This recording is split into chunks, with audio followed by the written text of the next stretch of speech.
Bonsoir à toutes et à tous, soyez les bienvenus sur le plateau de C'est Politique en direct et en public, l'émission qui éclaire l'actualité de la semaine. Au sommaire de ce dimanche 21 janvier 2018, une immersion à Calais, là où Emmanuel Macron est allé défendre cette semaine sa politique en matière d'immigration. Le président revendique fermeté et humanité, les réfugiés, eux, dénoncent des violences policières. Moi, j'ai vu que c'était le voiture de police. Je me suis arrêté, j'ai levé mes bras et j'ai dit que je m'arrête, je me rends. Parce que j'ai vu qu'il y a un voiture de police qui vient. Et puis à ce moment-là, ils ont commencé à me frapper, ils m'ont tiré sur la terre comme un chien. J'ai pris un ou deux coups de pied. Je ne peux pas laisser accréditer l'idée que les forces de l'ordre exercent des violences physiques. Si cela est fait et prouvé, cela sera sanctionné. Le bureau de vérif a regardé la télé. Cette semaine, le Média, une nouvelle chaîne, a été lancée lundi dernier par des proches de Jean-Luc Mélenchon. Il promettait une info différente des médias traditionnels. Maxime Darquier vous dira si le pari est tenu. Et puis, l'enquête de la semaine s'intéresse à une passion très française, la remise en cause de certains vaccins par une partie croissante de la population. Entre pro et anti-vaccins, le débat est plus passionné que jamais, notamment sur Internet. Et la ministre de la Santé est très remontée contre tous ceux qui remettent en cause la vaccination. Quand on prend la décision de désinformer l'opinion publique, qu'on fait circuler des fausses informations et que des familles hésitent et ne font pas vacciner leurs enfants et que ces familles perdent un enfant de méningite, aujourd'hui, elles ne peuvent pas se retourner contre ces distilleurs de mauvaises informations. Nous recevrons tout à l'heure sur le plateau de C'est Politique Robert Cohen, pédiatre spécialiste des infections et partisan de la vaccination obligatoire, et la journaliste scientifique Lise Barnéou qui a enquêté sur les vaccins pour essayer d'y voir clair. Vaccin par vaccin. Bonsoir les amis. Bonsoir Camille. Et on va donc aller à Calais avec Emmanuel Macron ce soir. Oui, ce soir, je vous parle de la loi immigration, le discours officiel et puis le discours officieux, celui qu'on entend dans les couloirs du gouvernement. Avec vous, Thomas Negaroff, un anniversaire ce soir. Oui, l'anniversaire des 1 an de Trump. Il espérait le fêter dans sa luxueuse villa de Mar-a-Lago. Il est bloqué à Washington. Je vous dirai pourquoi. Et enfin, Luc Hermann. Bonsoir Luc. Bonsoir Karim. Ce soir, la guerre des droites ravivée par la décision cette semaine du gouvernement d'annuler ce projet d'aéroport à Notre-Dame-des-Landes. Et à Notre-Dame-des-Landes, justement, on y reviendra dans la deuxième partie de C'est Politique après 20h. Un zadiste sera avec nous sur ce plateau. On va essayer de comprendre avec lui pourquoi les zadistes occupent toujours le terrain après leur victoire et de comprendre leur objectif politique. On recevra aussi un nouveau visage de la Macronie. Ce soir, la jeune secrétaire d'État à l'écologie Brune Poirson. Et puis l'enquêteur de l'Obs, Vincent Jauvert, qui dénonce une caste, celle des très hauts fonctionnaires, qu'il appelle les intouchables d'État. Voilà pour le menu. Mais pour l'instant, on accueille notre premier invité. Alors, c'est pas facile à trouver, je vous préviens. Il est jeune, c'est l'un des nouveaux visages des intellectuels à droite. Et si on devait faire son portrait en pourcentage, il serait 40% Michel Onfray, parce que comme lui, il est philosophe, et comme lui, il donne des conférences de philo ouvertes au grand public qui font salle comble. Il serait également 40% Laurent Wauquiez, parce que le nouveau patron des Républicains le cite souvent dans ses discours et lui demande parfois des conseils. Enfin, il serait 20% Ophélie Winter, parce que comme elle, Dieu lui a donné la foi. C'est un fervent catholique qui a mis la religion au cœur de son engagement politique. Il est 100% François-Xavier Bellamy. Bonsoir. Vous avez souri sur Ophélie Winter, j'ai l'impression. Merci beaucoup d'avoir accepté. C'est la référence qui me s'est venue le plus spontanément à l'esprit. Mais... Non, mais c'était la plus drôle pour nous. Merci beaucoup d'avoir accepté cette invitation. Alors, le grand public ne vous connaît peut-être pas encore très bien, François-Xavier Bellamy, mais vous êtes, je le disais, l'intellectuel qui monte en ce moment à droite. Vous êtes carrément l'homme qui veut refonder la droite, selon l'hebdomadaire Valeurs Actuelles. Alors, pour ce portrait en pourcentage, effectivement, on a choisi 3 personnalités, mais ça a été compliqué de choisir parce que c'est compliqué de vous ranger dans des cases, François-Xavier Bellamy.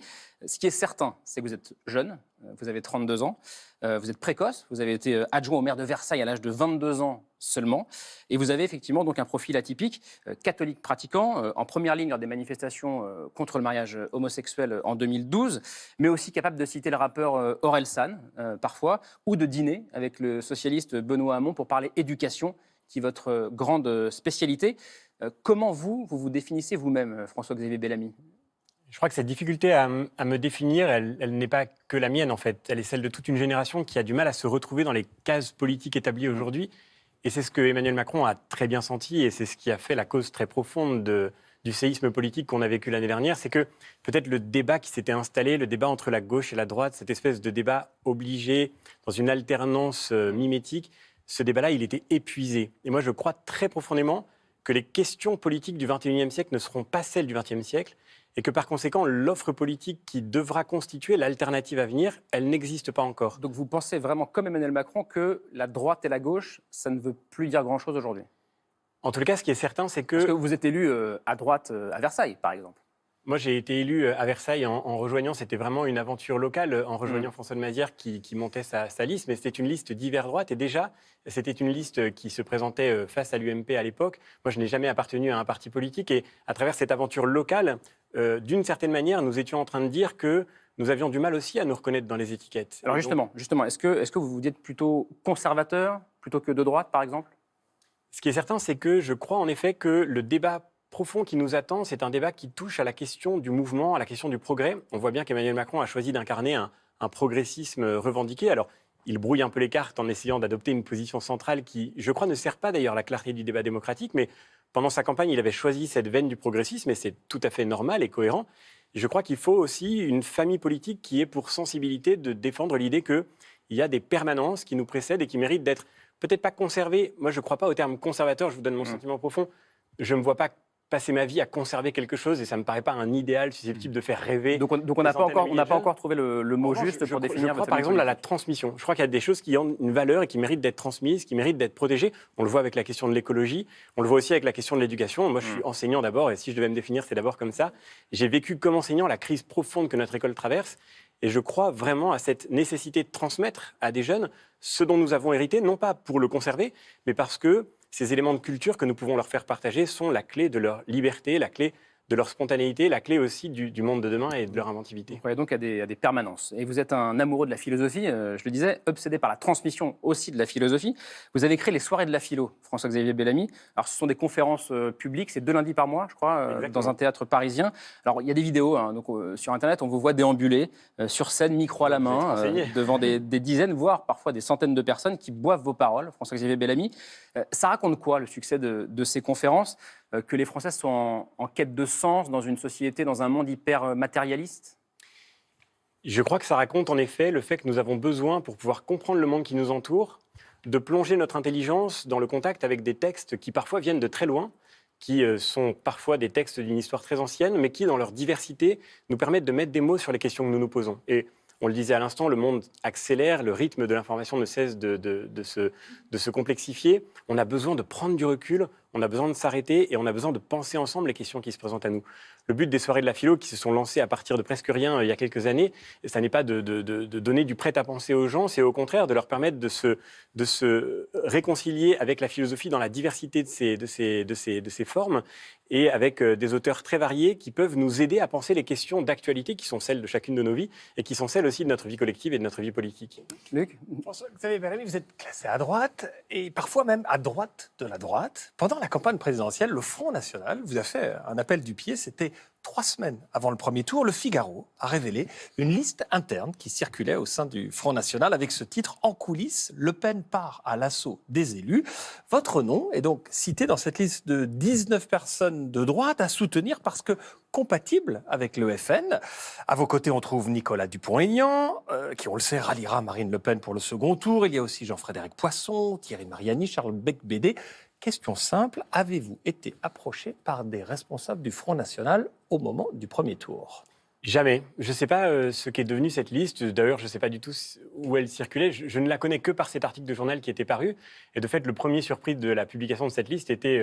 J'étais candidat aux élections législatives dans ma circonscription, à Versailles, était le candidat du Front National qui m'a affronté dans cette élection. Oui, qui a fait 5%. Qui s'est maintenu, évidemment. Et vous avez perdu au second tour face à un candidat République En Marche. Est-ce que vous avez hésité? D'ailleurs, le candidat du Front National n'a pas appelé à voter pour moi au deuxième tour. Donc vous voyez, je ne sais pas tellement quelle était la pertinence de cette liste, mais je n'ai jamais eu de contact avec l'état-major du Front National. Et seconde question sur vous, qu'avez-vous fait, vous, au moment du second tour? Avez-vous voté pour Emmanuel Macron? J'ai toujours dit que je ne répondais pas à cette question parce que je crois profondément à la nécessité de préserver le secret des urnes, qui est la condition de la démocratie. J'ai été très impressionné de la violence de ce débat d'entre-deux tours et d'une forme de pression qui s'exerçait, qui me fait penser profondément que, au nom de la démocratie, on peut en venir à des exigences qui ne sont pas démocratiques. Et donc, je maintiens cette position. Mais est-ce que ça veut dire que vous renvoyez dos à dos Emmanuel Macron et Marine Le Pen? Non, pas du tout. Ma pensée, mes convictions, mes engagements sur le fond, ils sont parfaitement connus. On peut parler d'éducation, on peut parler de conservatisme, on peut parler d'écologie, on peut parler de beaucoup de choses.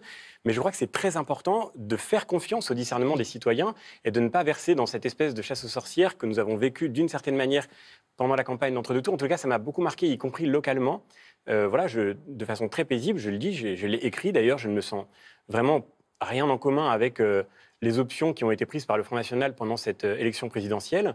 Je ne suis pas séduit par le Front National, je ne suis pas non plus convaincu par Emmanuel Macron, ça veut pas dire que je les renvoie dos à dos, c'est deux options politiques qui ne me correspondent pas. Ma responsabilité, si j'en ai une, c'est de tenter d'être d'abord très clair sur le fond et puis surtout d'essayer d'éclairer le discernement des électeurs, non pas en donnant mon propre sentiment, mais en parlant du fond. Mais l'un des grands débats qui a eu lieu à droite ces dernières années, qui va sûrement revenir dans les mois qui viennent, c'est c'est celui d'un accord entre la droite et l'extrême droite.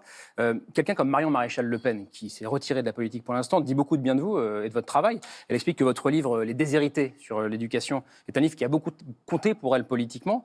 À défaut de s'unir, est-ce que vous pensez que la droite de demain, ou les permanents de demain, les conservateurs de demain, c'est une alliance entre quelqu'un comme Marion Maréchal Le Pen et comme Laurent Wauquiez qui doivent se parler?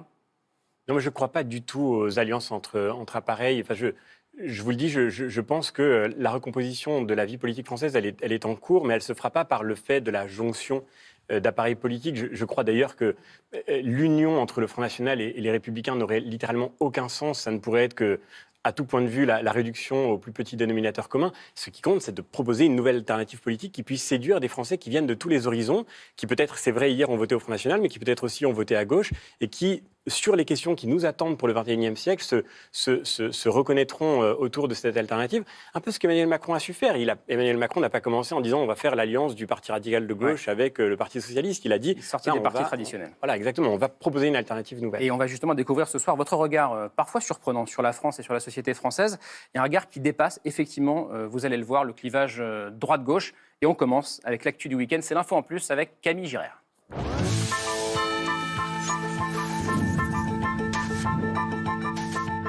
Et Camille, on commence cette info en plus avec l'accord politique du week-end. Enfin, serait-on tenté de dire, ça se passe en Allemagne. Oui, Angela Merkel peut être soulagée 4 mois après sa victoire aux législatives. Elle va peut-être enfin pouvoir former une coalition, sortir de la crise politique. Vous le voyez sur ces images, c'est le SPD, le Parti social-démocrate, qui a accepté aujourd'hui d'être son nouvel allié lors d'un congrès décisif, qui avait lieu à Bonn. On voit Martin Schulz, qui va être le futur allié d'Angela Merkel, très satisfait de ce vote. Un accord de coalition qui doit quand même encore être validé par référendum par les 450 000 adhérents du SPD. Après, seulement, l'Allemagne pourra avoir un gouvernement. Alors, sortie de crise probable en Allemagne, même si là, on est en plein, justement, dans les accords d'appareil dont on vient de parler ensemble, François-Xavier Bellamy. On continue l'info en plus, Camille, avec une offensive militaire qui fait beaucoup réagir ce week-end, Camille. Oui, ça se passe à la frontière entre la Syrie et la Turquie. Les Turcs qui bombardent les forces kurdes. Alors, ces Kurdes, ils font partie de la coalition anti-Daesh. À ce titre, ce sont des alliés des Américains dans la guerre contre l'État islamique. Et c'est d'ailleurs ce qui soulève en partie l'indignation qui arrive jusqu'ici en France, comme dans ce tweet de Raphaël Glucksmann. Voilà ce qu'il a exprimé. Hier, les Kurdes combattaient Daesh et le monde les applaudissait. Aujourd'hui, la Turquie d'Erdogan les bombarde et le monde est silencieux. Indécent. Indécent, François-Xavier Bellamy, de lâcher les Kurdes aujourd'hui? Il y a une vraie préoccupation sur ce qui va se passer aujourd'hui. Les Kurdes ont été les éléments absolument décisifs dans la victoire contre l'État islamique. Et effectivement, je crois, comme Raphaël Glucksmann, qu'il serait absolument indécent de les abandonner à la pression turque. Mais ça suppose évidemment que l'Europe ait une parole claire sur le sujet. Y est-elle prête? Il faut l'espérer. Camille, on fête un anniversaire ce week-end. Ça fait 1 an. Tout juste que Donald Trump est officiellement président des États-Unis. Oui, et un anniversaire, c'est l'occasion de faire un bilan. Et alors, figurez-vous, il y a un aspect assez positif au bout d'1 an. C'est du côté de l'économie. Les États-Unis de Donald Trump se portent plutôt bien sur ce plan-là. Un chiffre l'illustre, le taux de chômage historiquement bas, 4,1%. Ça n'était plus arrivé aux États-Unis depuis 17 ans. Mais alors, il y a la colonne des points négatifs. Il ne faut pas l'oublier avec ce président Donald Trump qui divise l'Amérique avec ses dérapages, ses propos outranciers. Et là encore, il y a un chiffre qui est très parlant, c'est sa cote de popularité, historiquement basse, 37% seulement de satisfaits. C'est du jamais vu pour un président américain au bout d'1 an de mandat. Alors, anniversaire de Donald Trump gâché, Thomas, par ce qu'on appelle le shutdown. Oui. C'est vous, sur ce plateau, l'expert des États-Unis. C'est quoi le shutdown? Alors, le shutdown, c'est une situation dans laquelle le gouvernement américain n'a plus les moyens de fonctionner.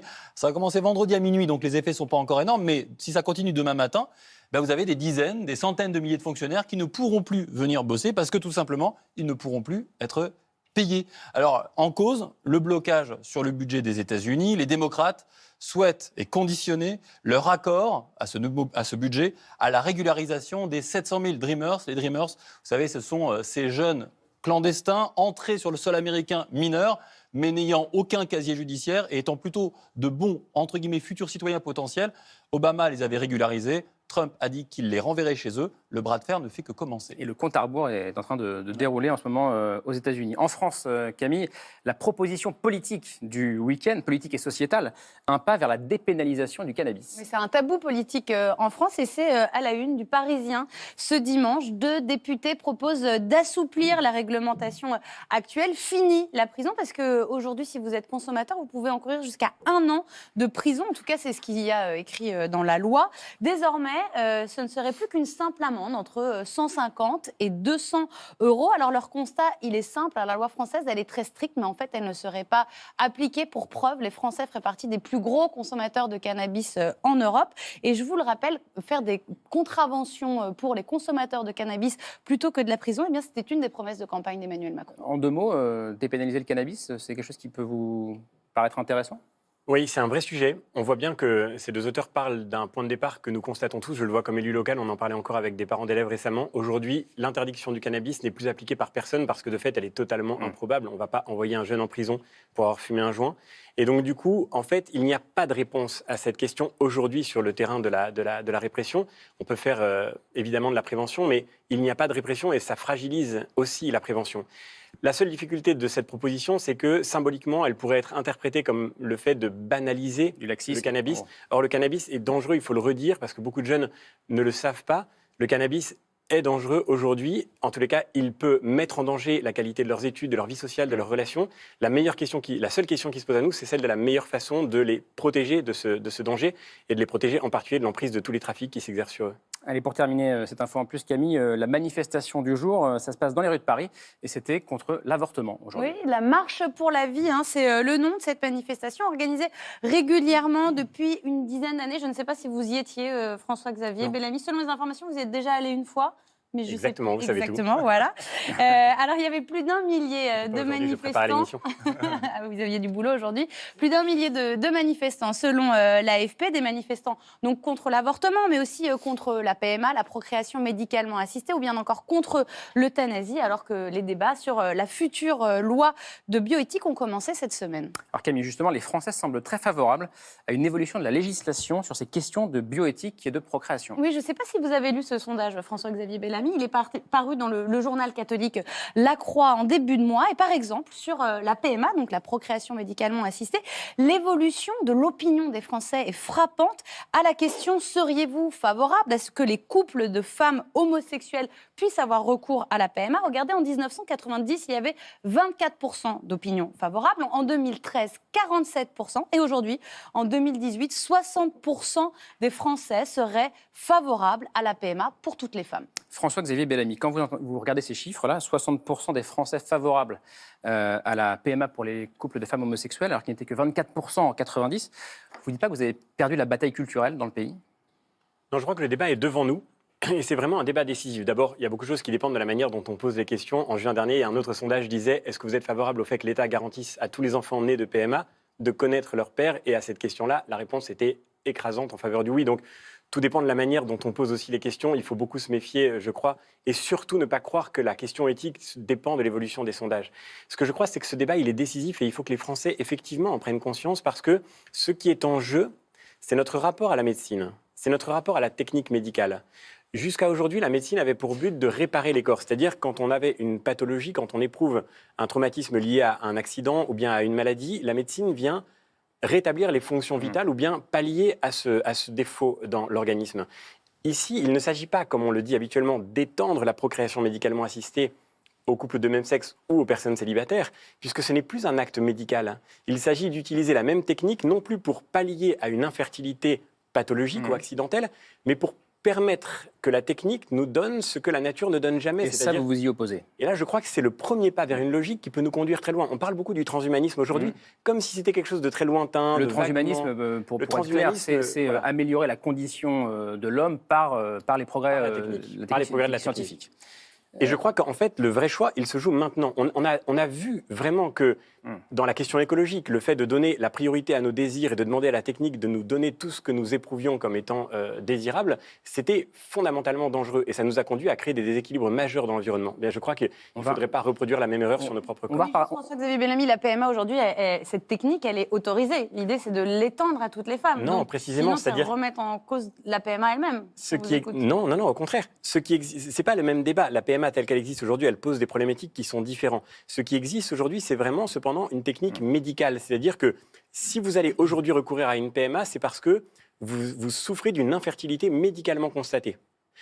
Or, demain, la PMA, si elle est proposée à des couples de femmes ou si elle est proposée à des femmes célibataires, ne répondra plus à des situations médicales d'infertilité. Elle répondra à des situations familiales d'impossibilité d'avoir des enfants. Le désir d'enfant est un désir parfaitement légitime, mais la question qui nous est posée collectivement est la question, devons-nous demander à la technique de satisfaire tous nos désirs? On va reparler de la bioéthique dans un instant. Juste un mot sur l'avortement.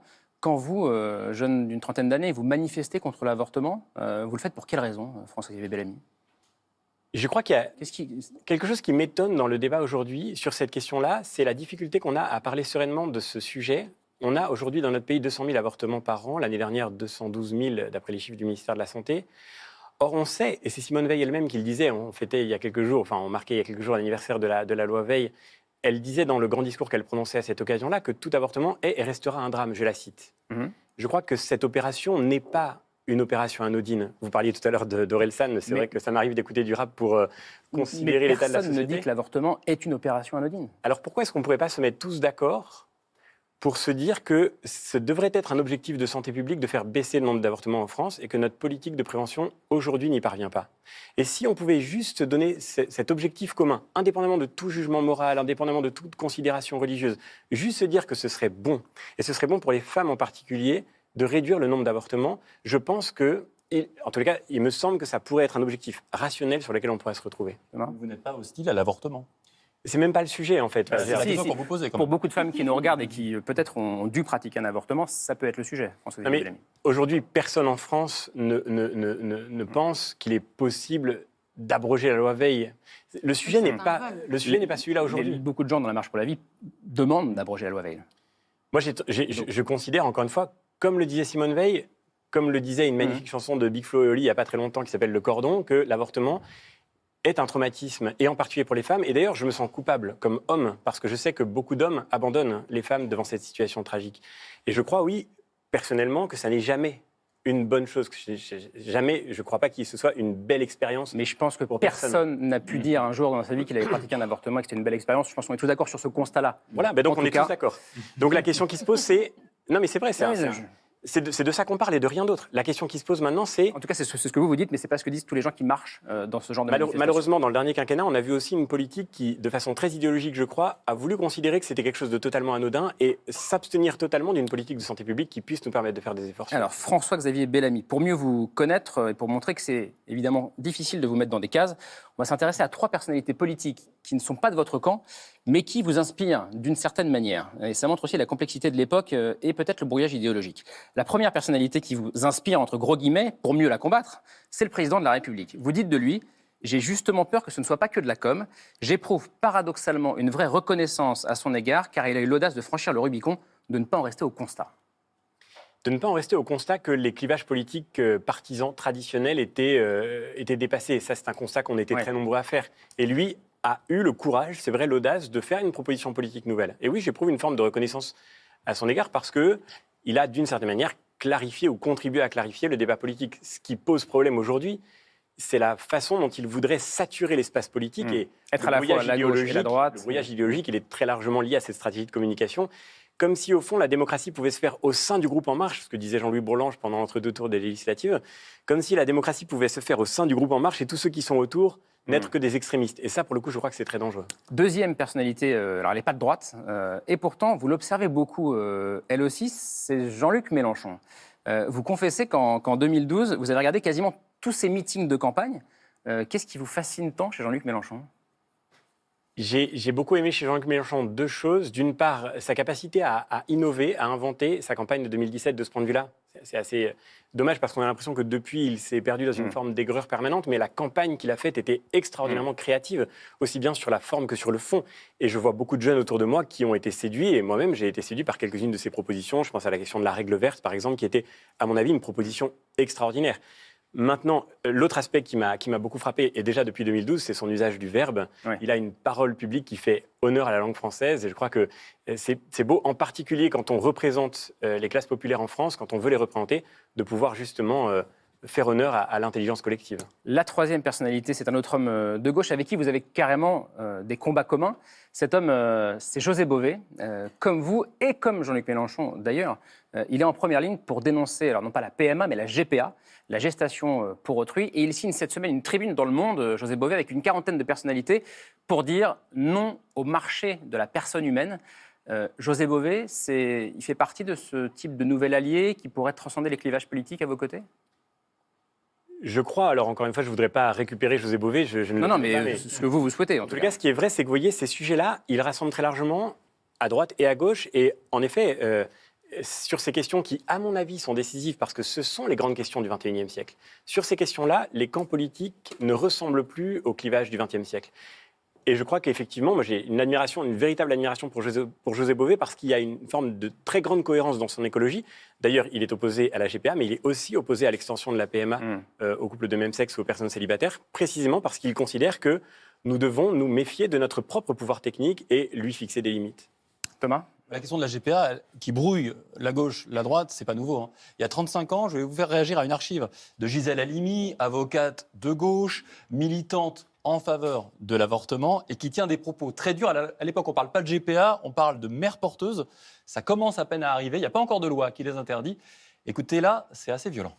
On voit même à choisir, si vous voulez, des points communs entre la prostitution qui, au fond, commercialise le sexe de la femme et cette espèce de location de ventre qui fait de la femme une bête de reproduction, un réceptacle. Vous êtes d'accord avec ça ? Je crois que ce qui est vrai, c'est que nous entrons dans un système où le marché doit tout gouverner. Je vais peut-être vous étonner là encore, mais je crois beaucoup à cette prophétie que Marx faisait dans un texte de Genèse dans lequel il dit « Il y a un moment où le domaine du marché va finir par tout absorber et où tout passera dans le commerce. Tout ce qui avait été jusque-là donné et jamais vendu, tout ce qui avait été jusque-là partagé et jamais aliéné, tout passe dans le commerce. » Et je crois que la question qui nous est posée, c'est aussi la question des limites du domaine de la technique et aussi la question des limites du domaine du marché. C'est-à-dire, est-ce que tout doit être à disposition ? Est-ce que le ventre d'une femme peut être à disposition ? Et oui, il y a quelque chose de commun avec la question de la prostitution, dans le fait même d'ailleurs que dans le droit français aujourd'hui, nous ne pouvons pas faire ce que nous voulons de notre propre corps. Nous ne pouvons pas vendre nos propres organes, par exemple. C'est-à-dire que le droit nous protège de la tentation de nous aliéner nous-mêmes, notamment dans une situation de pauvreté qui nous conduirait à, par désespoir, tenter de sacrifier ce qu'il reste de notre propre intégrité pour pouvoir simplement survivre. Un tout dernier mot sur ce sujet. Il y a un passage qui nous a beaucoup surpris dans la tribune du Monde, signée notamment par José Bové. Je vais vous le citer, dites-moi ce que vous en pensez. Dans le passé, ne l'oublions pas, des médecins éminents se sont compromis avec des idéologies encore plus redoutables. La bioéthique est née à partir des procès de Nuremberg. Comparer la GPA et les atrocités commises par les nazis, est-ce que ce n'est pas un dérapage, ça ? Je crois pas à la réductio ad iterum. Je pense qu'il ne faut pas tout renvoyer au nazisme parce que ça nous empêche de penser les questions qui nous sont posées aujourd'hui. Cela étant dit, on a le droit de se laisser aussi inquiéter par les erreurs du passé sur tous les terrains.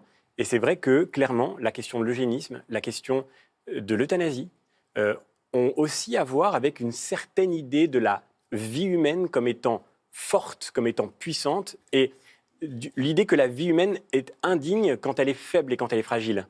Et cette idée-là, c'est vrai, l'idée de la volonté de puissance, l'idée de la passion, de la performance, elle nous menace aujourd'hui aussi sous d'autres formes. Ça ne veut pas dire que les gens qui aujourd'hui militent pour la PMA ou pour la GPA sont des nazis, bien sûr, non, bien au contraire, mais ça veut dire simplement que nous devons aussi nous laisser inquiéter par les erreurs que nous avons pu commettre dans le passé. François-Xavier Bellamy, l'intellectuel qui monte à droite et qui est aussi capable de citer Marx dans le texte, et l'invité de C'est Politique. Il est 19h04, c'est l'heure de la semaine Paul. Le pire et le meilleur des 7 derniers jours, c'est signé Félix Suffer-Lopez.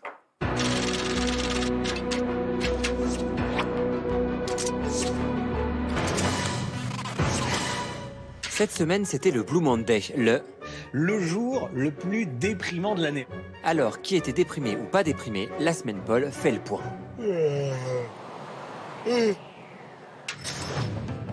Lundi, grosse déprime et salade de quinoa pour Donald Trump. conférence de presse à la Maison-Blanche sur l'état de santé du président. The president is currently very healthy and that he will remain so for the duration of his presidency. Devant les télés du monde entier, il sera question de Colonoscopy. Et les journalistes demanderont sur le dirigeant de la première puissance mondiale. Can you assess the president's mental fitness for office? Réponse, tout va bien sauf son poids. Alors, I'm getting a nutrition specialist to come up here and meet with the chefs that we have here, and they're going to go over the preparation of the president's food just to make sure that we're, cutting the calories and the fat. Bref, exit les burgers et les pizzas pour Trump qui aime tant ça. A big and tasty for just $1? How do you do it? What's your secret? Lundi, les Républicains déprimés et fauchés. Je prends du recul. Alain Juppé, maire de Bordeaux, poids lourd de la droite, quitte les Républicains et logiquement. Je n'ai pas payé ma cotisation effectivement de 2017 et j'ai pas envie de payer celle de 2018. Soit 5 111 € en moins par an dans les caisses des Républicains. Sauf qu'en plus de Juppé, Dominique Bussereau et Xavier Bertrand, 8 autres élus ont quitté le parti depuis l'arrivée de Wauquiez. Soit un total de 38 956 € en moins dans les caisses des Républicains en 2018. Bon. Attention à la banqueroute. Mardi, Yannick Jadot, pas déprimé et carrément fou de joie. Mais qu'est-ce qui peut bien rendre si heureux l'eurodéputé? Depuis des mois, il se bat pour faire interdire la pêche électrique, une technique ravageant les fonds marins. Oui, nous devons voter l'interdiction. Une bataille difficile face à un puissant lobby. Vous continuez à mentir sur la pêche électrique. Vous mentez sur le fondement scientifique de vos décisions. Et ce jour-là, contre toute attente, le vote sur l'interdiction de cette pratique est... Approbada. Ça vaut bien une petite danse. Mardi, les matons déprimés mais mobilisés. On est surveillants, on n'est pas des sous-citoyens. Toute la semaine, les surveillants de prison ont manifesté contre les mauvaises conditions de travail. Nos collègues, là, ils manquent de mourir tous les jours. Honte à vous. En cause, une explosion du nombre d'agressions auxquelles s'ajoute un salaire jugé indigne. On va faire usage de la force. Un mouvement qui a touché 140 des 180 prisons françaises. Nicole Belloubet, ministre de la Justice, a eu beau tenter d'apaiser la situation. Je suis là pour ça, pour dialoguer, pour essayer de voir comment on peut améliorer la situation. Je suis vraiment là pour ça. Pour les gardiens de prison, les promesses ne sont pas suffisantes. Là, on est pris vraiment pour des cons. Affaire à suivre. Mercredi, Notre-Dame-des-Landes, c'était 2 camps, 2 ambiances. Le projet de Notre-Dame-des-Landes sera donc abandonné. À l'annonce de la décision du gouvernement, il y avait d'un côté ceux qui étaient vraiment pas déprimés et les autres. C'est une très mauvaise décision. Ils ont abandonné le projet pour les zadistes, mais nous on fait quoi en tant qu'habitants? C'est un véritable déni de démocratie. Une trahison. En même temps, c'était dur de ne pas faire de déçus. Mercredi, l'image du jour, c'est ça. Le maintien en prison d'une icône controversée. Une image dans laquelle il y a Grantin Ahed Tamimi, adolescente palestinienne de 16 ans, arrêtée quelques mois plus tôt par l'armée israélienne pour avoir, dans une vidéo devenue virale, frappé des soldats israéliens.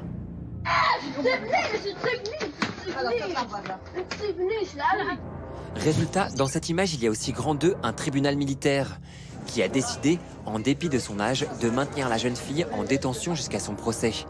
Une décision suscitant la condamnation des ONG. Mais dans cette image, il y a aussi grand 3, un objectif. Ahed Tamimi, issu d'une famille connue pour son engagement, n'en est pas à son coup d'essai. Je suis plus forte que n'importe lequel de tes soldats. Je vais leur refaire le portrait. Et est à force devenue une icône médiatique en Cisjordanie. Une affaire devenue donc symbolique pour les 2 camps. Mercredi, Jean-Jacques Bourdin, pas déprimé, mais halluciné. Monsieur Bourdin. Face à Laurent Wauquiez, Jean-Jacques Bourdin s'est fait bourdiniser. Non, attendez, parce que je vous connais. Cette fois, c'est lui qui a eu du mal à répondre aux questions. Monsieur Bourdin, moi j'ai une question ce matin. Combien est-ce que ça va coûter aux Français? Quel est le pourcentage de reconduite à la frontière? Mais ça fait combien, monsieur Bourdin? Non, je... Bah, vous me posez une question. Je vous la pose. Bah oui. Ça fait combien? Non, mais... Ça fait combien? Mais c'est à vous, mais je ne sais pas. Oui, mais voilà, n'est pas Bourdin qui veut. Surtout quand Wauquiez tente de convaincre qu'il n'a pas dit ce qu'il vient de dire. Toutes les catégories, toutes ont augmenté. Immigration économique, regroupement familial. Non. Et 1 minute plus tard... Je n'ai pas dit regroupement familial. Sur les titres de séjour, J'ai dit vous avez dit immigration familiale. Vauquier, le style Bourdin, la rigueur en moins. Ah, mais attendez, Alors allez-y, allez-y. Enfin, vendredi, on termine avec le point Internet et le désormais nouveau protocole lors des visites d'Emmanuel Macron. Après les discours, les réunions et les défilés militaires, il y a désormais le selfie officiel. Comme avec Schwarzenegger ou avec son équipe de campagne, la politique, c'est aussi savoir se mettre en avant. Semaine Paul, réalisée par Étienne Mellot avec l'aide de Pauline Tugent et François Benessiano. François-Xavier Bellamy, il y a une image qui vous a marqué, amusé, révolté? Peut-être deux, une triste et une joyeuse. L'image des surveillants de prison, auxquels je pense qu'on peut dire notre solidarité, parce qu'ils font un métier qui est extraordinairement difficile et ils sont très exposés. Je crois que la semaine qui vient va être décisive pour eux. Et une image heureuse, c'est celle de l'interdiction de la pêche électrique. Ouais. J'ai eu l'occasion d'écrire un petit texte sur le sujet. Je suis un amoureux de la mer et c'est vrai qu'il y a quelque chose de terrifiant là aussi dans les ravages que la technique industrielle provoque aujourd'hui sur les fonds marins. Si on n'y fait pas attention, la mer va devenir un cimetière. On rejette aujourd'hui, avec ces techniques-là, parfois plus de 60-70% de poissons morts à la mer qui ne seront pas consommés. Il y a quelque chose de totalement irresponsable dans ces pratiques et il est tout à fait anormal que la Commission européenne les ait non seulement autorisés, mais subventionnés même pendant de trop longues années. Il faut maintenant réagir très vite à ce vote. On en avait parlé ici même dans ces politiques il y a quelques semaines. On va continuer à parler d'écologie avec l'événement politique de la semaine, la décision du gouvernement de renoncer au nouvel aéroport de Notre-Dame-des-Landes. Après 50 ans de tergiversation, de débat, c'est donc une victoire pour ce qu'on appelle les zadistes, mais aussi pour le ministre de l'écologie, Nicolas Hulot. Il a mis tout son poids pour que le projet d'aéroport soit abandonné. Et en bon lobbyiste de la cause environnementale, il n'a pas œuvré seul en coulisses, Nicolas Hulot. Camille, vous nous révélez ce soir l'histoire secrète d'une victoire qui est une victoire en équipe. 4 autres écolos se sont démenés depuis des mois pour convaincre le président de la République. Oui, Nicolas Hulot, il a réussi son coup, mais figurez-vous qu'il avait 4 complices, Pascal Canfin, Daniel Cohn-Bendit, Mathieu Orphelin et José Bové. Alors le premier, Pascal Canfin, eh bien, c'est lui qui plante la petite graine anti-Notre-Dame-des-Landes dans l'esprit du président. Ça se passe en février 2017 pendant la campagne présidentielle et c'est chez WWF, dont Pascal Canfin est le président, que le candidat Emmanuel Macron vient présenter son programme écolo. Et en coulisses, Pascal Canfin lui glisse un message, il faut tout remettre à plat, étudier une autre solution pour Notre-Dame-des-Landes. Eh bien, opération réussie parce que quelques instants plus tard, eh bien, c'est ce sur quoi va s'engager Emmanuel Macron. Deuxième personnage, un personnage essentiel, Daniel Cohn-Bendit. Il conseille le candidat Macron pendant la campagne et il pèse de tout son poids pour le convaincre qu'il y a un problème dans le dossier Notre-Dame-des-Landes. Et d'ailleurs, il est au premier rang d'un meeting à Nantes, à côté de Jean-Yves Le Drian, qui lui est pour l'aéroport. Et Cohn-Bendit lui lance « ça va être dur, un de nous deux va perdre ». Et ce lobbying, eh bien, il va le mener jusqu'au bout, jusqu'au moment de la décision, parce que Daniel Cohn-Bendit fait partie de ceux qui échangent très régulièrement avec le président. Et puis il y a un troisième personnage, beaucoup moins connu du grand public, Mathieu Orphelin, c'est l'homme de l'ombre. Il est très proche de Nicolas Hulot, il a été élu député En Marche en juin dernier. Et ce qu'on sait moins, c'est que là, dans les dernières semaines qui viennent de s'écouler, il a joué le rôle d'émissaire discret du gouvernement dans la ZAD. Il a rencontré les zadistes pour essayer de trouver une solution de sortie de crise, une solution pacifiste. Et à ses côtés, dans cette mission très discrète, il y avait José Bové. C'est donc notre quatrième homme, José Bové, le combattant historique du Larzac. En plus des visites qu'il fait dans la ZAD, José Bové, il parle tous les jours à Nicolas Hulot. Et plus surprenant, il a rencontré le ministre de l'Intérieur, Gérard Collomb, pour lui souffler la solution du Larzac. Il lui a fait part de son expérience, de la possibilité de sortir de manière pacifique de la crise. L'emploi de la force n'est pas nécessaire. Voilà le message qu'il lui a passé. Un message, il faut le noter, qu'il avait essayé de passer sous François Hollande, mais ça n'avait pas été le même succès. Donc l'histoire de la bande des 4 aux côtés de Nicolas Hulot. Alors on l'a vu dans la semaine Paul, cette décision, elle ne fait pas que des heureux. Ceux qui militaient pour un nouvel aéroport parlent aujourd'hui de déni de démocratie. Et Thomas, on a beaucoup entendu cette semaine une comparaison entre ce déni de démocratie et ce qui s'est passé en 2005 lors du référendum sur la Constitution européenne. Question simple, est-ce que c'est comparable ? Alors, déni de démocratie contre déni de démocratie, on va définir 2 points communs et une différence importante. Alors d'abord, les 2 points communs. Premier point commun, dans les 2 cas, je crois qu'on peut tous le reconnaître, l'État s'est assis sur l'avis du peuple, En 2005, les Français, peut-être votre cas, avaient voté non. Je ne sais même pas si vous aviez le droit de vote en 2005. Non, mais je ne suis pas sûr. C'est pas... Si, il l'avait, il l'avait, je pense. Premier vote. Ah ben voilà, oui. Donc vous avez voté non, d'ailleurs, j'ai lu. J'ai voté non, oui. Ah voilà, vous avez voté. Donc en 2005, votre vote, à vous, François-Xavier Bellamy, n'avait pas été pris en compte par l'État. Le texte réapparaît en 2007, avec quelques virgules différentes, sous le nom de traité de Lisbonne. Et puis là, je vous rappelle quand même qu'en 2016, ce n'est pas un référendum, c'est une consultation à l'échelle départementale, mais en juin 2016, les habitants du département avaient voté en faveur de l'aéroport Notre-Dame-des-Landes. C'est donc le premier point commun de déni de démocratie. Deuxième point commun, dans les deux cas, il y avait un dépassement du clivage gauche-droite chez ceux qui criaient au déni de démocratie. En 2007, il y a des gens qui demandaient un nouveau référendum sur le traité de Lisbonne. On avait côte à côte Jean-Luc Mélenchon et Nicolas Dupont-Aignan, par exemple. On n'est pas dans la même famille de pensée politique. Aujourd'hui, là aussi, dans les gens qui crient au déni de démocratie, on a vu Johanna Rolland, la maire de Nantes, on voit des gens de droite, Benoît Retailleau par exemple. Bruno Retailleau par exemple. On est là encore dans un dépassement du clivage. En revanche, il y a une différence importante. Je ne vais pas forcément me faire beaucoup d'amis avec ça, mais il y a une différence sur le mode de résolution de la crise. En 2008, le Parlement français, donc la démocratie indirecte, avait fonctionné. Le Parlement français avait voté pour l'application du traité de Lisbonne. En revanche, cette fois-ci, c'est une annulation par le haut, sans aucune consultation populaire. Moi, j'ai juste entendu Édouard Philippe évoquer vaguement un sondage pour dire que, en gros, les Français étaient partagés sur la question. Vous voyez l'évolution des choses ? Déni de démocratie supérieur à écouter Thomas Negaroff en 2017 par rapport à 2007, suite du traité européen. Avant de vous entendre sur le sujet, François-Xavier Bellamy, cette décision présidentielle, elle a réveillé, dans la région où l'aéroport devait s'implanter, les Pays de la Loire, une guerre des droites entre deux hommes qui sont idéologiquement pas très loin de notre invité, Luc. Oui, cette décision a ravivé donc, cette guerre entre deux anciens alliés en Vendée. Bruno Retailleau, Thomas en parlait à l'instant, et Philippe de Villiers. Donc d'un côté, Bruno Retailleau, dont vous êtes un des proches conseillers, François-Xavier Bellamy, c'est le patron du groupe... À qui vous parlez, quoi, en tout cas. À qui vous parlez, comme vous semblez conseiller. Donc c'est le patron du groupe Les Républicains au Sénat, très en colère cette semaine par l'abandon du projet de Notre-Dame-des-Landes par le gouvernement. C'est un vaste enfumage. C'est un vaste enfumage. Puisque les zadistes ont gagné, mais sur toute la ligne. Le président de la République En Marche s'est couché. Et de l'autre côté, donc, Philippe de Villiers, ancien président du département. Alors, lui a d'abord fustigé cette position de Bruno Retailleau, qui a été pendant 25 ans son bras droit en Vendée, et il était contre le nouvel aéroport. Lui, Philippe de Villiers, a toujours été contre. La décision du gouvernement me réjouit le cœur. Et pour moi, c'est le couronnement de 30 ans de combat, de lutte contre ce que j'ai appelé un projet de l'ancien monde, c'est-à-dire un projet complètement obsolète. Un projet obsolète. Alors, François-Xavier Bellamy, de quel côté êtes-vous ? Plutôt Bruno Retailleau ou plutôt Philippe de Villiers ? Je crois qu'il y a un problème majeur que vous n'avez pas évoqué dans cette comparaison qui, de fait, était très intéressante à bien des égards. Mais il y a une question aussi qui est singulière dans cette décision, c'est l'occupation de la ZAD. Et c'est sans doute, au-delà des 4 personnes que vous avez évoquées qui ont conseillé le président, un élément évidemment moteur dans le choix qui a été rendu.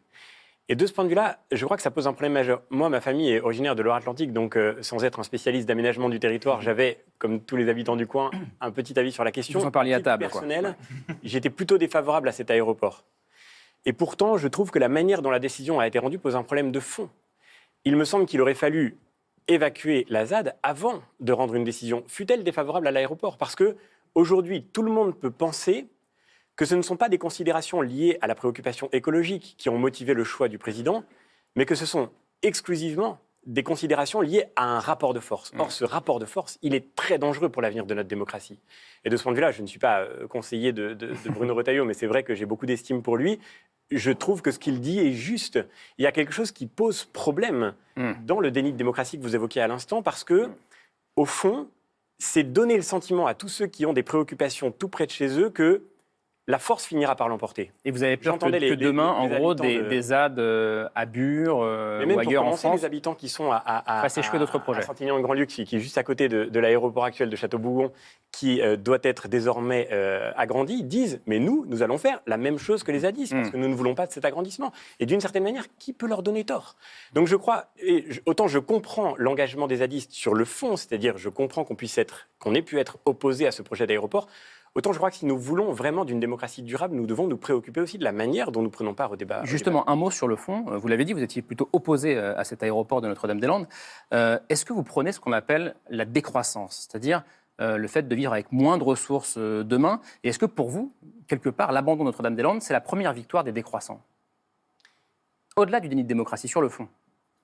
Je ne crois pas à l'idée de décroissance au sens où il me paraît relativement dépressive. C'est-à-dire que la vie humaine est faite de créativité, d'innovation, d'invention. On a tout à gagner dans le fait que nous continuons d'inventer des formes nouvelles d'activités économiques, etc. En revanche, je ne crois pas que la croissance puisse être le but de l'activité économique et puisse être encore moins le but de l'activité politique. Il y a quelque chose de très étonnant aujourd'hui dans le fait que la qualité d'une politique se mesure à l'évolution de la croissance. Or, nous savons très bien que l'augmentation de la croissance, c'est l'augmentation de la croissance de la consommation, c'est-à-dire l'augmentation de la croissance de la destruction des biens que nous produisons. Et il me semble que nous avons tout à gagner à trouver le chemin d'une économie durable qui ne soit pas forcément décroissante, mais qui nous donne les moyens, et au rebours de ce qu'on a vu récemment sur la question de l'obsolescence programmée de la part des producteurs industriels de ces téléphones que nous avons tous dans nos poches, trouver les moyens d'une économie qui nous permette de durer, de faire durer, d'entretenir, de réparer ce que nous avons produit pour aussi pouvoir réparer l'environnement dont nous avons hérité. Il est 19h20, vous regardez C'est politique. François-Xavier Bellamy, en début de semaine, les projecteurs étaient braqués vers la ville de Calais, ville symbole du drame des réfugiés et de ses conséquences, où Emmanuel Macron s'est rendu en début de semaine. Le président y a assumé sa ligne en matière d'immigration, fermeté et en même temps, dit-il, humanité. C'est politique a passé 24 heures sur place, au plus près du chef de l'État, des associations, des policiers et de ces hommes et ces femmes qui cherchent toujours à passer en Angleterre. Reportage en coulisses signé Camille Vigonne-Lecoat, Lucie Lemen et Nicolas Grisel.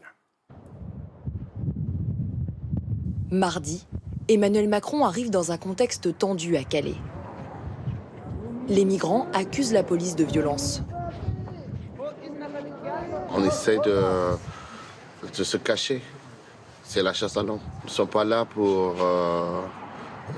déranger le peuple calaisien. Nous sommes là pour juste traverser la frontière. Le 1er janvier, lors de mon interpellation, les policiers m'ont frappé.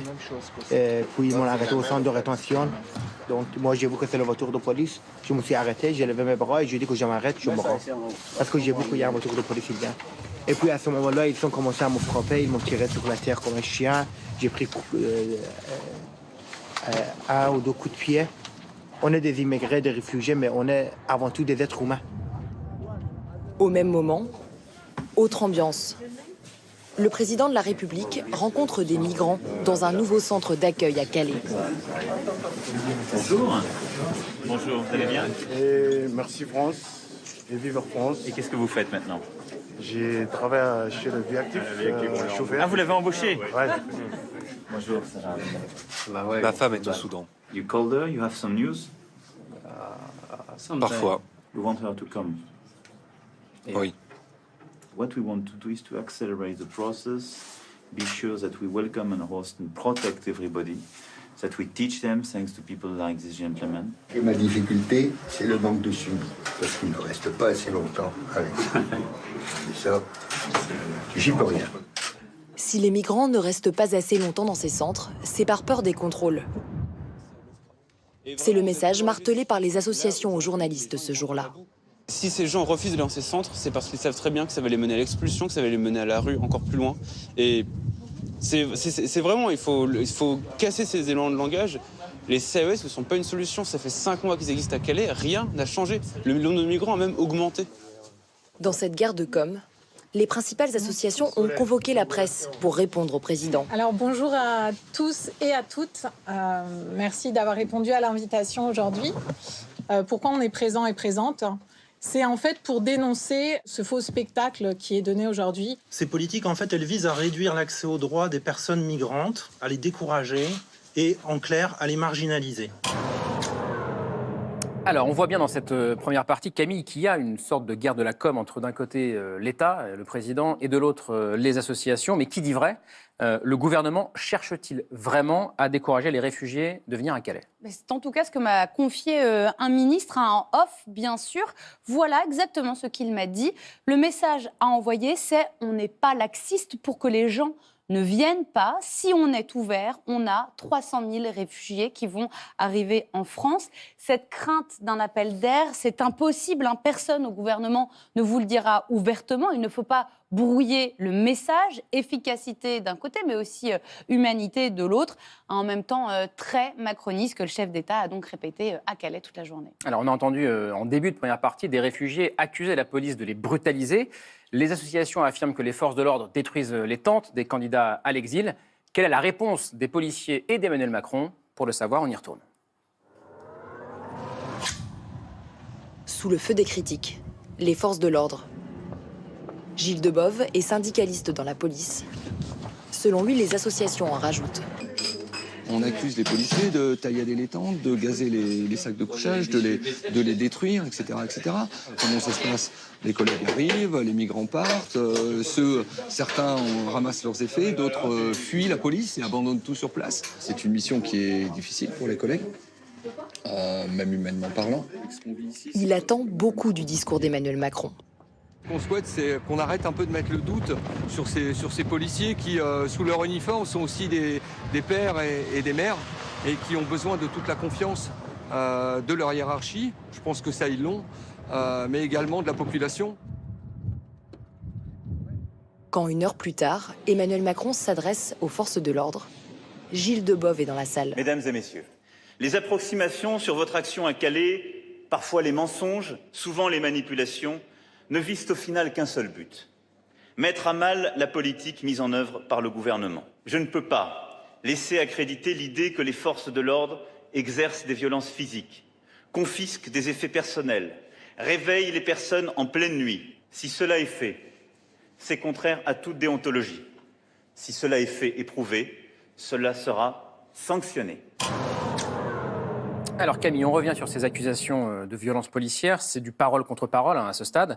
Est-ce qu'il y a des éléments pour savoir qui dit vrai dans cette histoire? C'est compliqué de savoir ce qui se passe vraiment sur le terrain. Il y a eu un rapport de Human Rights Watch qui a dénoncé des faits graves de maltraitance physique, d'usage disproportionné de lacrymogènes, entre autres. Et après d'ailleurs ce rapport, il y a eu un rapport du ministère de l'Intérieur qui reconnaissait en effet des erreurs et notamment un usage disproportionné de la force. Mais sinon, on n'a pas vraiment, à l'heure actuelle, de preuves. Il y a eu des plaintes déposées des deux côtés, des plaintes déposées par les associations contre X pour destruction et dégradation de biens prêtés, et puis également des plaintes déposées par les forces de l'ordre pour dénonciation calomnieuse. Mais ce soir, il y a peut-être une tribune qui va changer la donne. C'est un texte qui est signé de Yann Moix, écrivain. Et dans cette tribune publiée ce soir sur le site de Libération, il affirme avoir été le témoin de violences policières à Calais. Il affirme également les avoir filmées et il accuse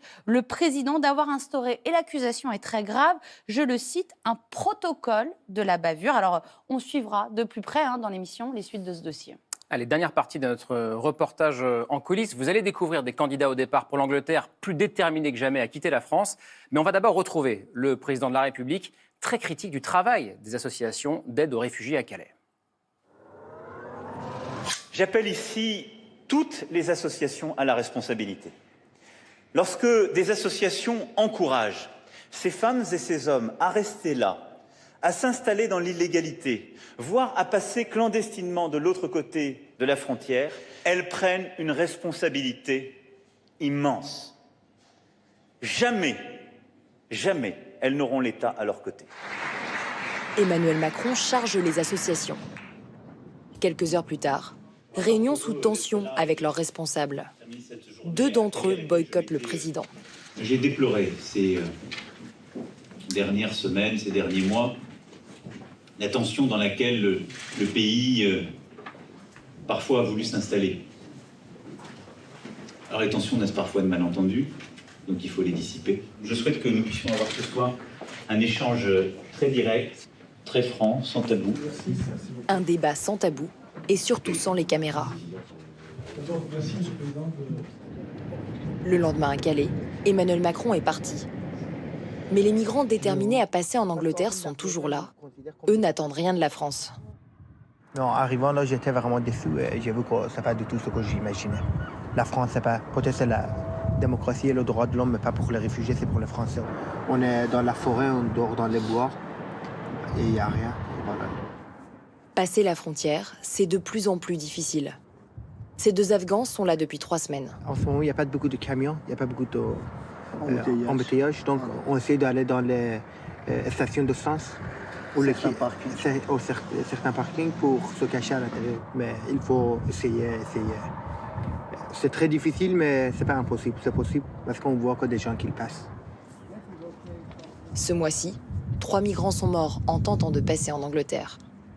Alors Camille, après Calais, Emmanuel Macron s'est justement rendu à Londres pour rencontrer la première ministre britannique Theresa May. Oui, c'était 2 jours plus tard. Avec un accord à la sortie, la Grande-Bretagne va verser 50 millions d'euros supplémentaires à la France pour gérer la frontière à Calais. C'est un accord pour renforcer en fait, le dispositif policier avec, par exemple, la prise en charge de l'installation de clôture. Le philosophe François-Xavier Bellamy est l'invité de C'est politique ce soir. La fermeté affichée par Emmanuel Macron, c'est la bonne solution selon vous ? La question des migrations, c'est vraiment une question qui est sans doute politiquement la plus difficile aujourd'hui. Weber parlait de la tension qui existe en politique entre l'éthique de conviction et l'éthique de responsabilité.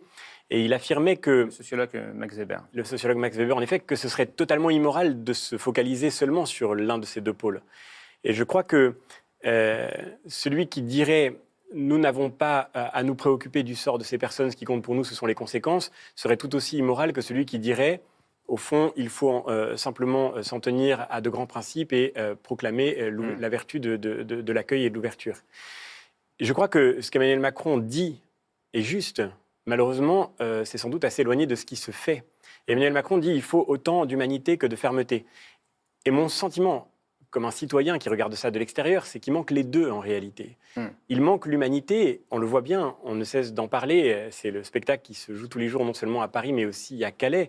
C'est la circulaire tout à fait choquante et incompréhensible du ministère de l'Intérieur qui propose aux associations qui leur demandent de se faire les auxiliaires des forces de police en faisant le recensement des personnes qui sont chez elles. Je crois que les lieux de soins doivent être absolument sanctuarisés. Parce que sinon, les personnes qui sont chez nous ne pourront plus oser aller dans ces centres de soins. Et là, ce sera vraiment terrible. Donc vous êtes d'accord avec Jacques Toubon, le défenseur des droits, ancien ministre de Jacques Chirac, quand il demande au gouvernement de retirer cette circulaire controversée ? Cette circulaire, je crois qu'elle est contre-productive, qu'elle est dangereuse, y compris d'ailleurs du point de vue de l'ordre public, et effectivement qu'elle est terrible pour les personnes qui sont en France et qui ont besoin d'être soignées et d'être hébergées. Maintenant, ce qui est très clair aussi, c'est que nous n'avons pas le droit, même pour les personnes qui sont tentées par l'émigration depuis leur propre pays, de proclamer un accueil inconditionnel. Ce serait les trahir, elles aussi, parce qu'il n'y a pas des migrants, il n'y a que des émigrants ou des immigrants, des gens qui sont arrachés à leurs conditions de vie et qui quittent leur pays pour venir dans ce voyage terriblement périlleux. Pourquoi viennent-ils ? J'ai été profondément touché par un reportage que Le Monde a réalisé il y a quelques jours sur des femmes nigérianes qui ont été victimes de la traite des personnes humaines et qui ont été victimes notamment de réseaux de prostitution. Et que disent-elles ? Elles disent, quand nous étions au Nigeria, on nous disait « va en Europe, l'argent se ramasse par terre, tu pourras faire des études ». La réalité, évidemment, qu'elles vivent, c'est l'exploitation qu'elles ont subie sur leur trajet et c'est l'exploitation qu'elles subissent de la part de ces réseaux de prostitution quand elles arrivent en France. Et il me semble que de ce point de vue-là, les meilleures intentions pourraient être les complices de la pire des réalités.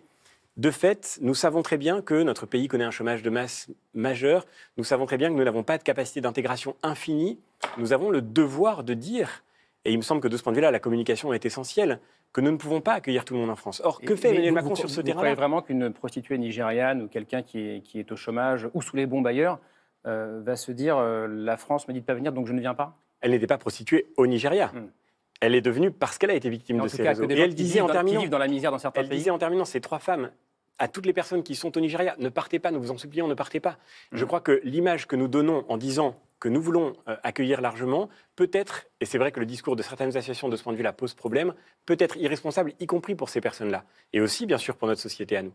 Et de ce point de vue-là, je termine juste en disant ça, je crois que la fermeté manque aussi. Le gouvernement présente son projet de loi qui est aujourd'hui encore assez indistinct, mais par exemple, il comporte un volet qui me semble terriblement dévastateur, qui est celui qui consiste à étendre le regroupement familial aux enfants mineurs qui arrivent en France et à leurs frères et sœurs. Autant dire que nous disons littéralement à toutes les familles qui sont en difficulté économique sur la planète, si vous envoyez votre fils aîné en France, même mineur, s'il arrive au but, vous avez tout gagner pour vous tous, parce que dans l'idée que l'Europe est un Eldorado, la tentation est immense. Et donc, je crois que ce volet-là, par exemple, il est aux antipodes de la fermeté dont nous parle Emmanuel Macron, et il est aussi, paradoxalement, aux antipodes de l'humanité dont il parle. Il y a quelques instants, vous parliez d'humanité, vous êtes catholique pratiquant. Le pape a multiplié les discours en faveur de l'accueil des réfugiés, encore dimanche dernier, lors de la journée mondiale des migrants. L'Église de France est également sur cette ligne. Monseigneur Pontier, le président de la conférence des évêques de France, était interrogé fin décembre par le quotidien La Provence. La France peut et doit faire plus, dit-il. Dire qu'on ne peut accueillir tout le monde est exagéré, car ce n'est pas la réalité et c'est inhumain. En France, les catholiques sont divisés sur l'accueil des réfugiés. On l'a vu, hein, les grands responsables sont extrêmement clairs. Vous êtes sur quelle ligne ?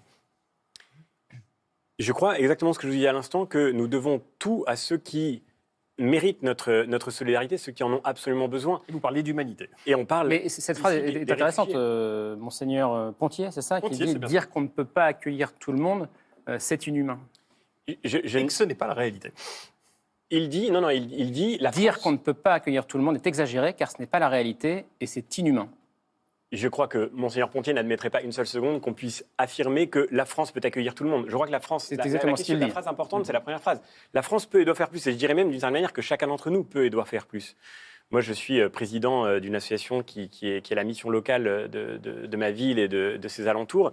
On suit chaque année 2000 jeunes qui sont en très grande difficulté dans leur insertion professionnelle, beaucoup parce qu'ils sont issus d'une immigration récente. Et je vois bien à quel point nous avons besoin de bénévoles pour aller aider à l'alphabétisation, à l'enseignement du français, pour aller aider à l'intégration de ces personnes.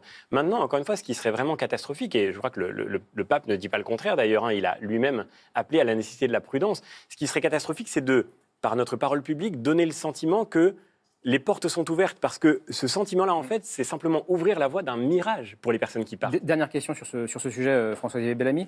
Il y a une tribune qui a beaucoup fait parler, ce qui était de Jean-Marie Gustave Leclésio, prix Nobel de littérature la semaine dernière dans l'Obs. Il dit est-ce que c'est moins grave de mourir de faim que sous les coups d'un tyran ? Vous répondez quoi à cette question ? Je réponds que l'équation, elle est faussée, en fait. Je parlais hier encore avec un jeune qui travaille dans une entreprise qui s'est donnée pour but d'électrifier l'Afrique, de contribuer à son électrification. Il me disait que quand on met un bloc de panneaux solaires dans un village en Afrique, on permet à ceux qui y vivent de ne pas partir. Et quand on leur permet de ne pas partir, ils ne partent pas. C'est vrai que quand vous avez 20 ans dans un village africain où il n'y a pas d'électricité, comment est-ce que vous allez construire votre avenir économique ? Vous n'allez pas rester toute votre vie à attendre que les choses se passent. Donc vous partez. Mais ce départ, c'est un drame. Et c'est ça qu'on ne dit pas assez. Et je crois que le troisième terme de l'alternative dont parle Jean-Marie Leclésio, c'est celui qui consiste à faire plus. Et la France peut faire plus de ce point de vue-là pour permettre à ceux qui sont dans ces pays de les développer. Dire le contraire, c'est aussi priver ces pays de leur force de développement et de leur capacité de développement, et ce serait tout aussi coupable. François-Xavier Bellamy, on change de sujet. Il y a une nouvelle télé qui s'est lancée cette semaine. Ça s'appelle Le Média. Est-ce que vous y avez jeté un œil ou pas ? Bien sûr. Ah, vous nous direz tout à l'heure ce que vous en avez pensé. Tout a commencé lundi à 20h. Nous sommes le 15 janvier 2018, le 20h s'est échappé de la télé. Vous regardez le tout premier journal du Média. Bonsoir à tous. C'est politique à décortiquer. La première semaine du Média, ça donne quoi ? On voit ça dans le bureau de Vérif avec Maxime Darquier.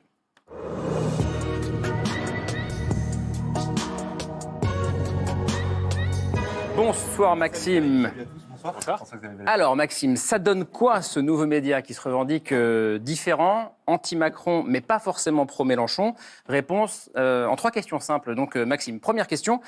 On nous annonçait donc un média différent des médias dominants. Est-ce que c'est le cas ? Pour savoir si c'était vraiment différent, il fallait comparer. Alors toute la semaine, j'ai regardé tous les JT du Média et tous les JT, les grands JT, ceux de France 2 et TF1. Et pour le premier JT, franchement, j'étais assez surpris. C'était pas la révolution annoncée. La plupart des sujets traités dans le Média l'ont été de la même manière par les concurrents du Média, avec parfois des similitudes assez surprenantes. Ça m'a presque fait penser à des copier-coller. Regardez le tout premier sujet du tout premier JT du Média et celui de TF1. C'était le sujet d'ouverture. Regardez. Au revoir APB, bonjour Parcoursup. Adieu APB, bonjour Parcoursup. Le tirage au sort disparaît, mais le candidat devra désormais répondre aux attendus des universités. Ça s'appelle tout simplement la sélection. Le mot tabou de sélection n'y figure pas, mais les candidats devront répondre à des attendus. Donc pour le premier sujet du Média, même choix que sur TF1. le même choix, donc la nouvelle plateforme du parcours APB, mais aussi le même angle. La sélection va continuer, contrairement à ce qu'on nous raconte. Alors, pas de différence pour ce premier soir. En fait, les vraies différences, elles sont apparues clairement sur les JT qui ont suivi. Le Média est, par exemple, le seul JT à m'avoir parlé du redressement fiscal de la Société Générale. Ça, il n'y avait que sur le Média que j'en ai entendu parler. Même chose pour la Belgique qui augmente ses aides aux réfugiés palestiniens. Il n'y a que le Média qui m'en a parlé. Et ou encore la situation des paysans au Libéria. C'est un dossier assez intéressant qu'on n'a trouvé que sur le Média. Donc oui, différent des médias dominants, à part le premier soir, en gros. Deuxième question, Maxime, vous nous promettez une télé anti-Macron. Est-ce que c'est le cas? Alors là, il n'y a pas de surprise, c'est largement une promesse tenue. Emmanuel Macron et son gouvernement, ce n'est pas vraiment la tasse de thé du Média, et ça se voit quand on regarde le Média.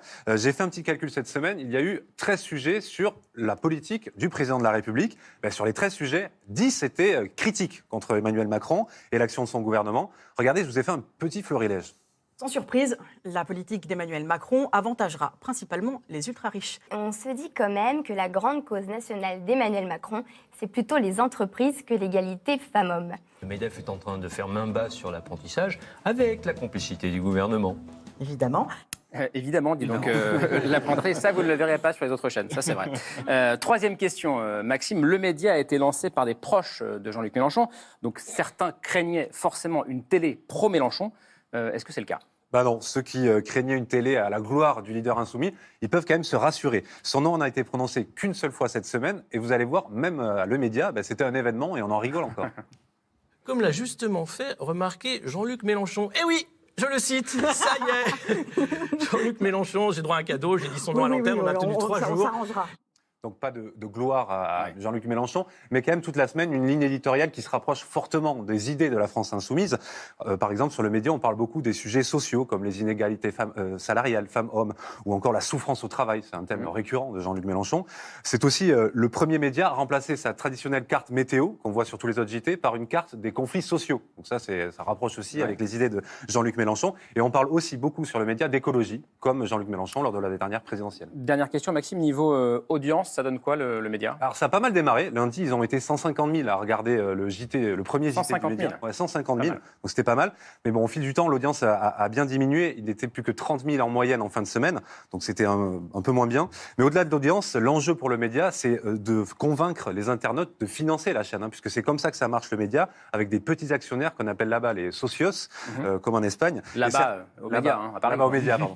et certains de ces socios se sont dit un peu déçus sur Internet de la qualité en termes notamment d'images. Il n'y a pas beaucoup d'images, c'est beaucoup de titres qui se succèdent sur le Média. Donc ça, il va falloir que le Média améliore dans les prochains jours qui vont arriver. François-Xavier Bellamy, puisque vous avez regardé, vous n'êtes pas un socios déjà, vous ne donnez pas? Non.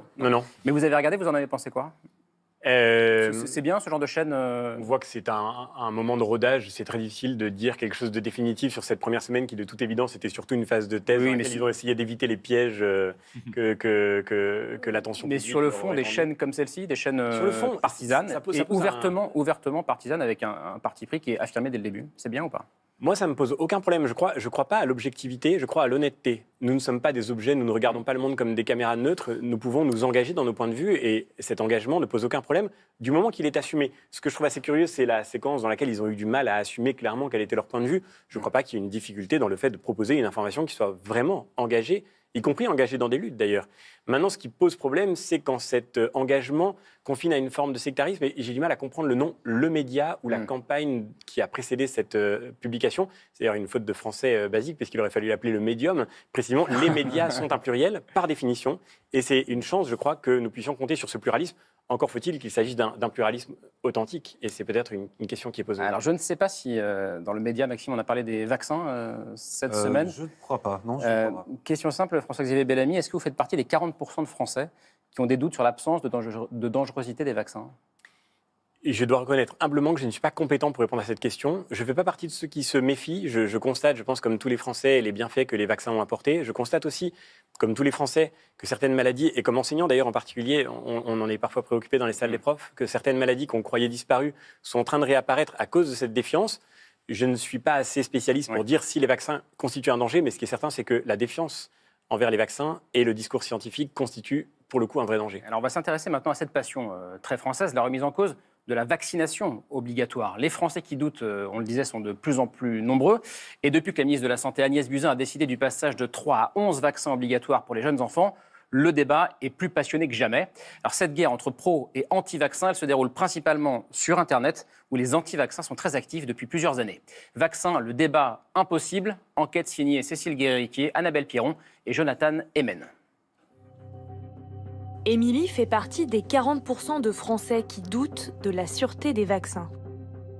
Les doutes, je préférerais ne pas en avoir. Honnêtement, quand j'ai commencé à me renseigner sur les vaccins pour ma fille, j'allais de découverte en découverte et elles n'étaient pas en faveur des vaccins. Donc à un moment, des questions s'en posent beaucoup.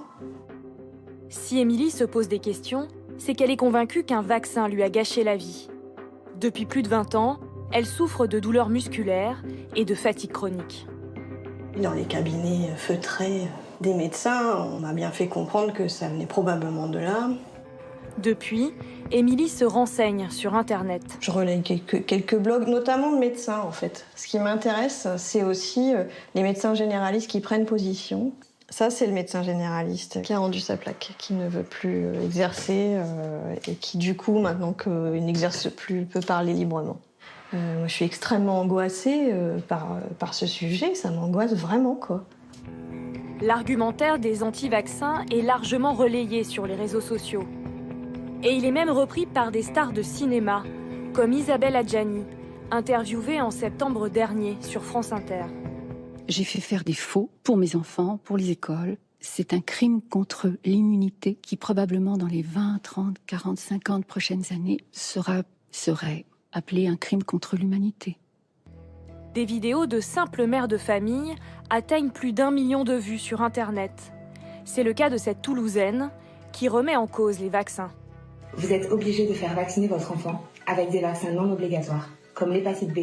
Et il vient tout juste d'être reconnu par un tribunal français le lien entre le vaccin anti-hépatite et la sclérose en plaques. Ce biologiste de Nancy a décortiqué cette vidéo point par point.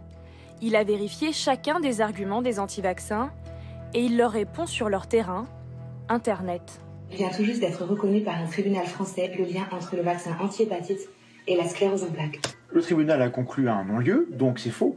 Et puis surtout, c'est pas ça l'important. L'important, c'est qu'est-ce que dit la science. Les études faites depuis longtemps arrivent à la conclusion qu'il n'y a pas de lien entre vaccination et sclérose en plaques.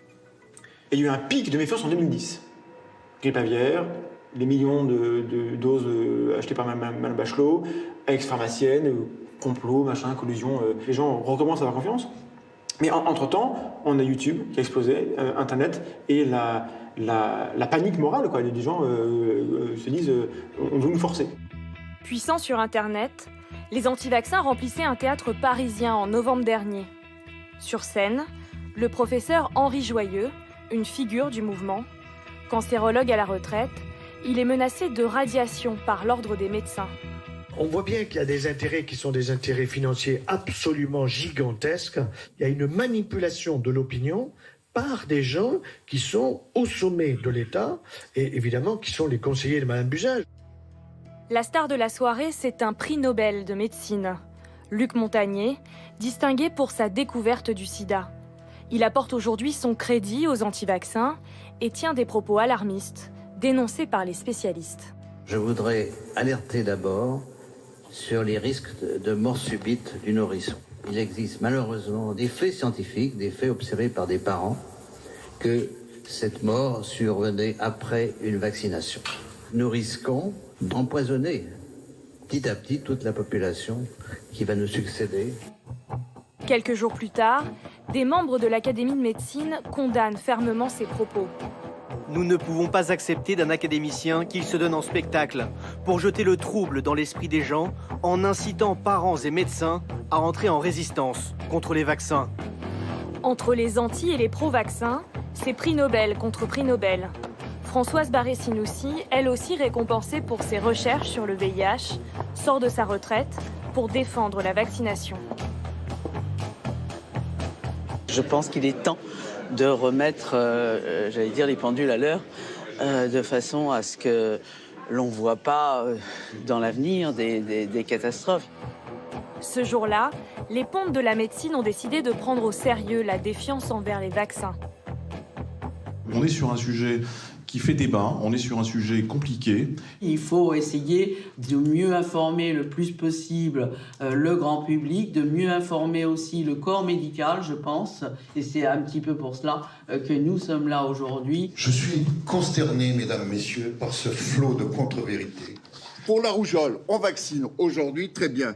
Même si on vaccinait à 100%, on ne peut pas éradiquer le virus, vous le savez très bien. Mais vous avez une vérité entre vous et la vérité pour l'opinion publique. C'est pas parce que vous avez des liaisons avec les producteurs de vaccins que vous devez m'empêcher de... Mes collègues ici. Pour BHPV, vous dites des contre-vérités, l'opinion publique, vous avez parlé de transparence. Non, stop, silence. Ce pharmacien à la retraite s'invite dans tous les débats sur la vaccination. Allez. Vous êtes des menteurs. Face à la ministre de la Santé, il remet en cause les 11 vaccins obligatoires. Sachez que l'opinion publique aujourd'hui est alarmée, qu'elle constate dans l'environnement, dans leur environnement proche, les dégâts dus au calendrier actuel et que la situation ne peut pas durer. En la matière, il faudra en assumer toutes les conséquences, Madame la Ministre. Quand on prend la décision de désinformer l'opinion publique, qu'on fait circuler des fausses informations et que des familles hésitent et ne font pas vacciner leurs enfants et que ces familles perdent un enfant de méningite, aujourd'hui, elles ne peuvent pas se retourner contre ces distilleurs de mauvaises informations. Pour démêler le vrai du faux, une journaliste indépendante a confronté les faits et les chiffres, vaccin par vaccin, pour apporter un regard nuancé. Pasteur, ça reste quand même un personnage clé dans l'histoire française.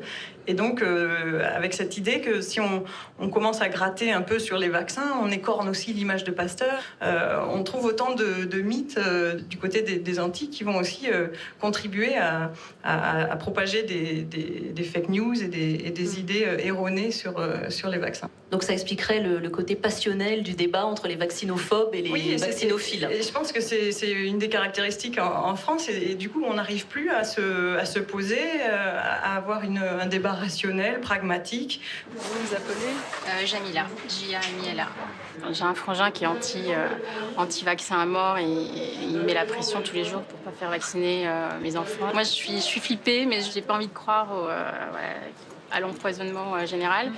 Merci en tout cas pour la conférence. Bonne soirée. Pourquoi la France est-elle devenue la championne du monde du doute sur la sûreté des vaccins ? Ce soir, on va poser la question. Et on va poser la question à Lise Barnéou et à Robert Cohen. Bonsoir à tous les deux. Lise Barnéou, on vient de vous voir dans le reportage à l'instant. Vous êtes journaliste, auteur de ce livre « Immunisé ». Un nouveau regard sur les vaccins, publié chez Premier Parallèle.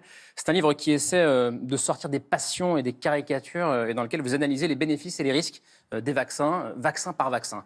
Robert Cohen, vous êtes pédiatre, on dit infectiologue, spécialiste des infections.